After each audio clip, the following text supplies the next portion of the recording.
The lights inside the arena burned with a different kind of intensity that night, the kind reserved for moments when history feels close enough to touch.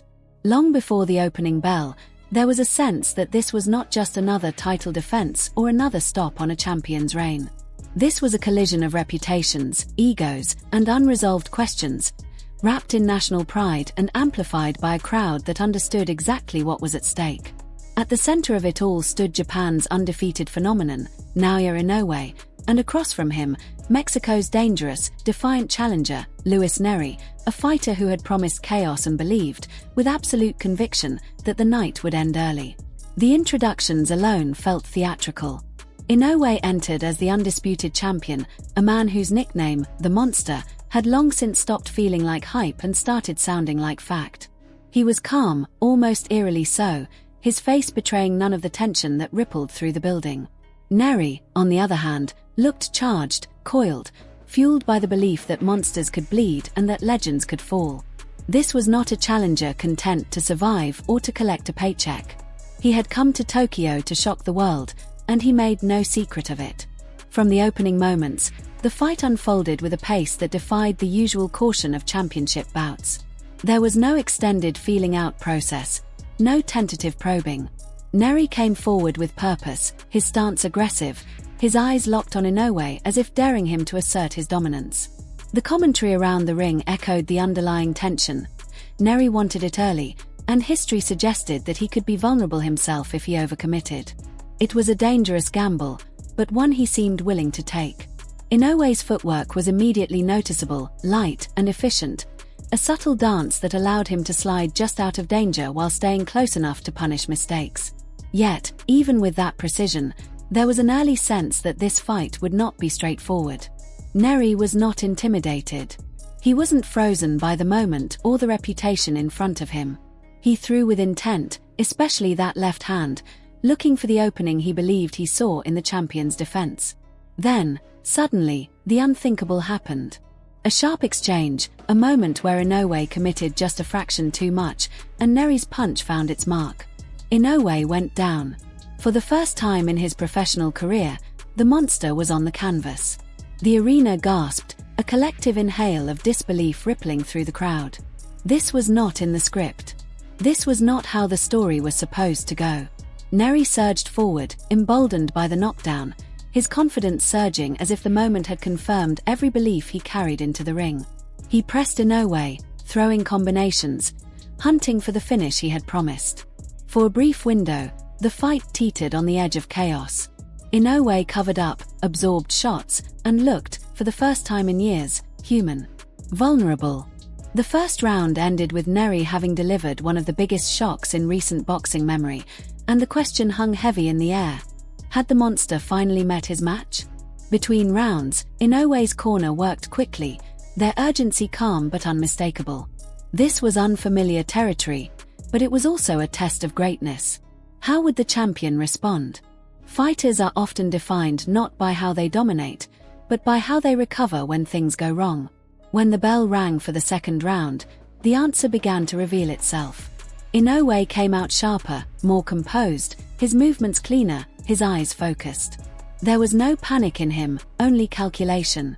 He began to time Nery's forward rushes, taking half steps back, letting the challenger overextend.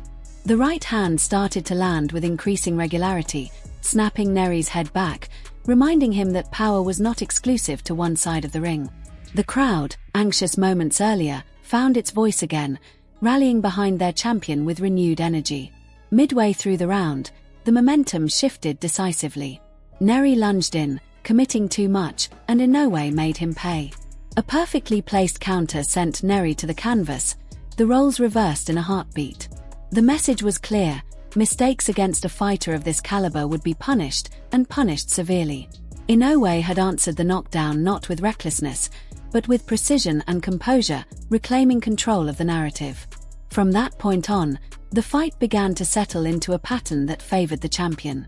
Nery continued to come forward, driven by pride and necessity, but the openings he left behind grew more dangerous with each exchange. Inoue's timing improved round by round, his combinations flowing with a rhythm that felt almost inevitable.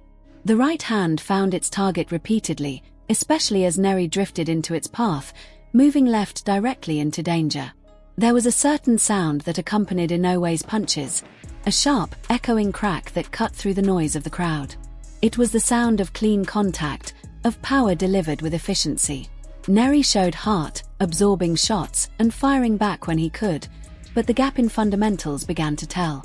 Inoue's positioning was superior, his balance unwavering even as he unleashed combinations that would have overwhelmed lesser fighters.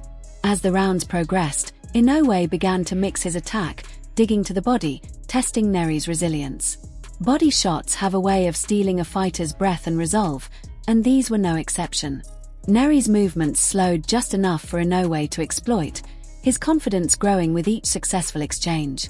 There were moments of showboating from the champion, flashes of swagger that hinted at his comfort in the ring, but even then, the underlying focus never wavered. The crowd sensed it too.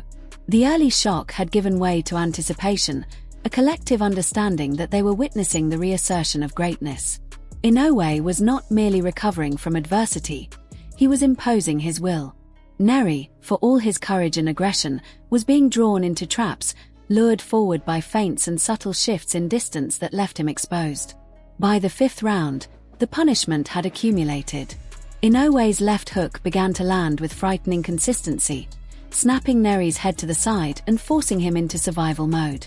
Another knockdown followed, the challenger hitting the canvas again under the weight of the champion's speed and accuracy. The clock ticked down, and though Nery managed to rise, the writing was on the wall. Facing one of the most lethal closers in modern boxing, he was running out of answers. Yet, to Nery's credit, he did not fold immediately. He fired back, throwing combinations in defiance, trying to summon one last surge of momentum. For brief moments, the exchanges were frantic, both men trading at close range, the outcome hanging on the edge of a single punch. But there are levels to this sport, and Inoue was operating on a different one entirely. As the sixth round unfolded, the end came swiftly and decisively. Inoue stepped in with authority, his right hand detonating with precision and force. Nery crumpled, the accumulation of punishment finally overwhelming his resistance. The referee stepped in, and just like that, it was over. The monster had roared again. The arena erupted, the crowd rising as one to celebrate their champion. Inoue stood tall, undefeated, undisputed, having answered the toughest questions posed.